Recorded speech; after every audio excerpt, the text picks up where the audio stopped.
మరి మన జగన్మోహన్ రెడ్డి ఆయన పైన కూడా ఆరోపణలు చేశారు మొన్న ప్రెస్ మీట్లో. ఆయనకు కూడా ఈ సిండికేట్లో భాగం ఉందని చెప్పి మాట్లాడారు. అదే కదా చెప్పేది. ఎందుకంటే ఎవరైతే నీతిగా నిజాయితీగా చేస్తారో వాళ్ళని ఆ రోజు సుబ్బరాయుడు గారిని కూడా అతను ఏ విధంగా మాట్లాడాడో చూసాము.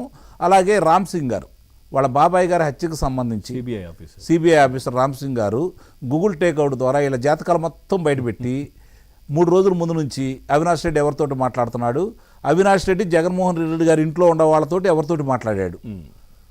ఆ రోజు హత్య జరిగినప్పుడు 1 గంట కానించి అన్నిసార్లు అక్కడ ఉన్నటువంటి వ్యక్తికి ఎందుకు ఫోన్ చేయాల్సి వచ్చింది. 4:30కి జగన్మోహన్ రెడ్డికి తెలిసిన తర్వాత తీరిగ్గా కార్యక్రమాలన్నీ నిర్వహించుకొని సాయంత్రం వచ్చాడు. మీరు గమనించుకోండి, ఇక్కడ సాయంత్రం వచ్చాడు రోడ్డు మార్గాన.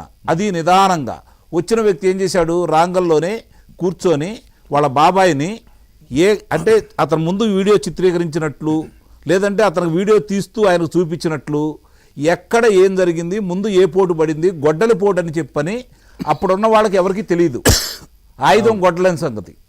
మరి అతనికి మాత్రమే ఎందుకు తెలిసింది? ఈ విషయంలో ఇంకొంచెం ముందుకెళ్ళి దాన్ని కూడా విచారించే సందర్భంగా రామ్ సింగ్ గారిని తప్పించారని అయితే నేను నిస్సందేహంగా చెప్పగలను. అట్లాగే అవినాష్ రెడ్డిని చూసుకుంటా ఉంటే ఆ రోజు కర్నూలులో 3 రోజులు భారతదేశ చరిత్రలో సిబిఐకి మాయన మచ్చది. అంతే. అట్లాగే జగన్మోహన్ రెడ్డి విషయంలో కూడా సిబిఐకి మాయన మచ్చే, అందులో ఎలాంటి సందేహం కూడా ఏమి లేదు.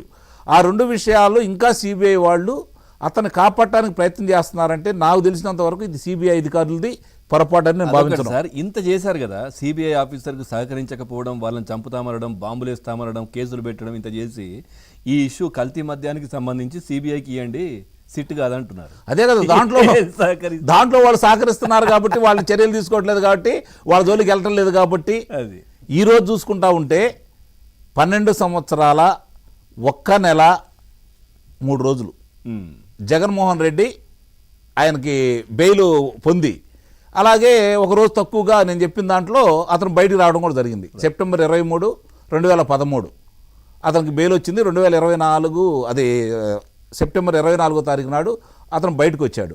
మరి ఇప్పుడు వరకు అతను ఇష్టారాజ్యంగా మాట్లాడుకుంటూ, ఇంకో విషయం చెప్తున్నాను ఇక్కడ, మొన్న అతను రెండు పర్యాయాలు సభాపతిని నిందించాడు.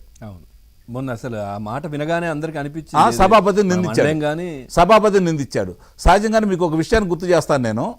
కరణం బలరామకృష్ణమూర్తి గారు తెలుగుదేశం పార్టీ శాసనసభ్యులుగా ఉండగా, రాజశేఖర రెడ్డి గారు ముఖ్యమంత్రిగా, సురేష్ రెడ్డి గారు సభాపతిగా ఉన్న సందర్భంలో ఆయన నియంతలా వ్యవహరిస్తున్నాడు, మా గొంతు నొక్కేస్తున్నాడు అని చెప్పని ఈ 2 మాటలే వాడింది కరణం బలరామకృష్ణమూర్తి గారు. మరి ఆయన్ని పిలిపించేసి 6 నెలలు సభా కార్యక్రమాలకు దూరంగా పెట్టారు. మరి ఈ రోజు ఈ కూటమి ప్రభుత్వం లేకపోతే సభాపతి ఎందుకు చర్యలు తీసుకోవట్లేదు? సభా వ్యవహారాలకు గతంలో దూరం పెట్టారు, వీళ్ళు ఆల్రెడీ దూరమే ఉంటున్నారు కదా. దూరం ఉండటం వేరు, చర్యలు ఉండటం వేరు కదా. చర్యలు ఉండాలి కదా. రాకు అని అంటే మీరు రాకండి అంటే వీళ్ళకే మంచిది. కాబట్టి ఈ విషయంలో అంటే ఇక్కడ ఒక విషయం మాత్రం స్పష్టంగా మనం చెప్పగలం. కొంతమంది అధికారులు ఇప్పటికీ సహకరిస్తున్నారని ఇందాక నేను చెప్పాను, కొన్ని ప్రాంతాల్లో సహకరిస్తున్నారనేది కూడా వాస్తవం. కానీ ఇంకా నిజాయితీగా వాళ్ళకు జరిగిన అవమానానికి, అతను మాట్లాడే మాటలకి రగిలిపోతున్నటువంటి పోలీసు అధికారులు కూడా ఉన్నారు.